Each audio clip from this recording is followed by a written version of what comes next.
সাইয়্যিদুনা হযরত ইমাম জাইনুল আবেদিন আলাইহিস সালাম যেখানে মদিনা শরীফে বাস করতেন, একদিন রাস্তা দিয়ে যাচ্ছেন, এক কসাইখানা তার পাশ দিয়ে যাচ্ছেন। তো সেই কসাই তার গোশত সাজানো আছে, ঝুলানো আছে।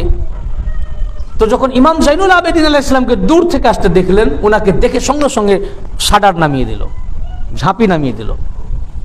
তো যারা খরিদ্দার ছিল, কিনতে এসেছিল, বলে তুমি বন্ধ করে দিলে কেন? বলে একটু থামো, ওয়েট করো, দাঁড়াও। বলে কেন? জাইনুল আবেদিন আলাইহিস সালাম আসছেন। তো বলে উনি আসছেন তো কি হয়েছে? উনি আসার জন্য, এটা তো একটা দোকান, তো দোকান বন্ধ করার কি কারণ আছে? সে কসাই বলল, যখন ইমাম জাইনুল আবেদিন আলাইহিস সালাম আমার এই কসাইখানার পাশ দিয়ে উনি যান, উনি দাঁড়িয়ে যান এবং দেখতে থাকেন আর ঝরঝর করে কাঁদতে থাকেন। তো আমি জিজ্ঞাসা করলাম, হে ইমাম পাক, আপনি আমার এই দোকানের পাশ দিয়ে যান, তখন কাঁদেন কেন?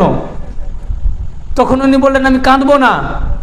আমি যখন তোমার এই কসাইখানার পাশ দিয়ে আমি যাই আর যখন ওই গোশতগুলো লটকানো আমি দেখি, তখন আমার ভাই আলী আকবর আলাইহিস সালামকে ইয়াদ হয়ে যায়, কাসেম আলাইহিস সালামকে ইয়াদ হয়ে যায়, ইমাম হুসাইন আলাইহিস সালামকে ইয়াদ হয়ে যায়।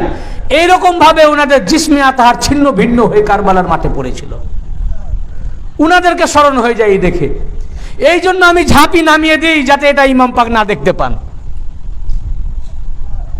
ইমাম পাক যতদিন হায়াত পাকে ছিলেন, ইমাম জাইনুল আবেদিন আলাইহিস সালাম সারাদিন কাঁদতেন। অদূরে একটা খিমা তৈরি করে সেই খিমার মধ্যে উনি করতেন, একাই ইবাদত বন্দেগী করতেন, একাই থাকতেন ইমাম পাক।